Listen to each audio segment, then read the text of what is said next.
ассалому алайкум дӯстон, хуш омадед ба шабакаи мо. Дар ин навор оиди тозатарин ва муҳимтарин хабарҳо аз ҷаҳони ММА гап мезанем. Лайкро зер кунед, мо бошем оғоз мекунем. Шахсоне ки хунукзадагӣ доред, зуд пешоб мекунед, простатит ва дигар бемориҳои мардонагӣ доред, пас ширкати шифофармо ба шумо ин асали гиёҳӣ бо номи паҳлавонро тавсия медиҳанд, ки ҳамаи ин мушкилиҳоро бартараф мекунад. Ҳамчунин ин асал тестостерони шуморо баланд карда гардиши хунро хуб мекунад ва аз ҳама муҳим, ин асал танҳо аз гиёҳҳои табиӣ тайёр шудааст ва дар таркибаш ягон гуна химикат надорад. Барои заказ кардани ин асал ё барои маълумоти бештар ба рақамҳои дар рӯи экран буда занг занед ва мутахассисони ширкати шифофармо дар ҳамаи саволҳои шумо ҷавоб дода, ин асалро ба ҳама шаҳрҳои Русия ва Тоҷикистон доставка мекунанд.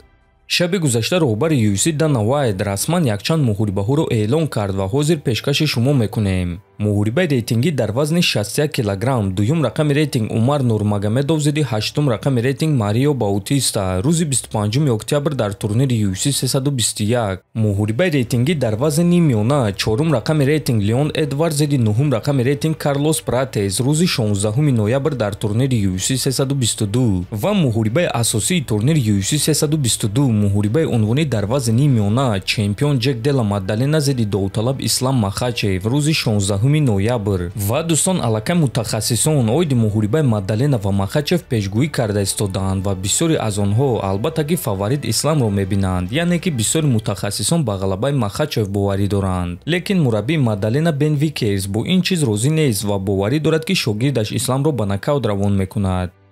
ман фикр мекунам ки манаҳи Ислам ба монанди манаҳи Билол Муҳаммад сахт нест. мо ҳамаамон медонем ки агар Ҷек ба манаҳи ту зарбаи худро расонад, пас дар бисёр ҳолатҳо муҳориба ба анҷом мерасад. ин кор метавонад ки дар дақиқаҳои аввали муҳориба рух диҳад ё ин ки дар 24 дақиқаву 59 сония рух диҳад. ба фикри ман ин кор дар давоми 3 раунд рух медиҳад. Ҷек муҳорибаҳои дарозро дӯст медорад, ӯ дар октагон буданро дӯст медорад, лекин ба мо пул барои вақт намедиҳанд ва аз ҳамин сабаб, ҳамин ки имконият пайдо шавад, ӯ ин чизро истифода мебарад. Ҷек тобоварии хуб дорад, зарбаҳои вазнин дорад, барои ҳамин ин муҳориба ба ман писанд аст ва шансҳои мо барои ғолиб шудан низ ба ман писанд аст, гуфтааст мураббӣ. хотиррасон мекунем ки барои Ислам Махачев ин аввалин муҳориба дар вазни 77 кг мешавад. то ин дам Махачев дар вазни 70 кг баромад мекард. акнун рӯзи 16 ноябр Махачев кӯшиш мекунад ки номи худро дар таърих ҳамчун чемпион дар ду вазн нависад. ба фикри шумо Ислам ин корро карда метавонад ё не? Фикрҳои худро нависед. мо бошем мегузарем ба дигар хабар.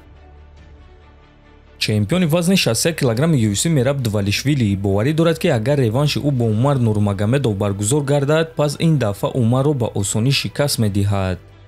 ӯ пеш аз якум муҳориба бисёр суханҳои беақлона мегуфт. агар ки ӯ муҳорибаи унвониро сазовор шавад ва боз мо бо ӯ муҳориба гузаронем, ман ӯро несту нобуд мекунам. ин дафъа ман ӯро мекушам. ман ғолиб шудам ва ҳақ дорам ки чунин гап занам. вақте ки мо бо ӯ ҷангидем, пушти ман осеб дошт ва ин чиз бисёр имкониятҳои маро маҳдуд мекард. ба ғайр аз ин дар пои ман инфексия буд. барои ҳамин лагери тамринӣ ман бо стресси калон гузашт. ҳадафи ман то синни 50-солагӣ баромад кардан аст. умедворам ки то синни 50-солагӣ ман ҳоло ҳам чемпион мемонам, лекин мефаҳмам ки ин чиз ғайриимкон аст. ҳозир ман 34-солаам ва 16 сол чемпион мондан ғайриимкон аст, гуфтааст Двалишвили. ва дӯстон, ёдовар мешавем ки Мераб Двалишвилиро муҳориба зидди кори Сентхакен интизор аст, ки муҳорибаи онҳо аллакай рӯзи 5 октябр дар турнири UFC 320 баргузор мегардад ва дуюм муҳорибаи асосии турнир хоҳад шуд. муҳорибаи асосии турнири UFC 320 бошад муҳорибаи унвонӣ дар вазни ним вазнин, реванш байни Магомед Анкалаев ва Алекс Перейра мешавад. дар ҳамин ҷо дӯстон, навори мо ба анҷом мерасад. фикру ақидаҳотонро нависед, ҳатман дар YouTube канали мо обуна шавед. то боздид, хонободу сарбаланд бошед.